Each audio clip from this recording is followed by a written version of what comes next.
Председателот на СДСМ Зоран Заев, кој е мандатар за составување на новата влада, ќе присуствува на денешната неформална вечера на премиерите на 6 балкански држави, што во Брисел ја организира високата представничка за надворешна и безбедносна политика на Европската унија Федерика Могерини. Целта на вечерата е да се разговара за состојбата во регионот во врска со последните случувања.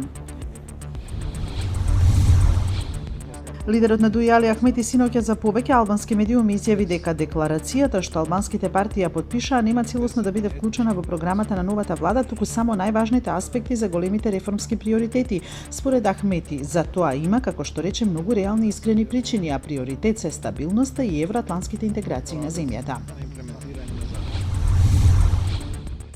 Полицијата во Манчестер го идентификуваше 22 годишниот Салман Абеди со либиско потекло, роден во Манчестер, како терористот кој го изврши нападот во кој загинаа 22, а 59 лица се повредени.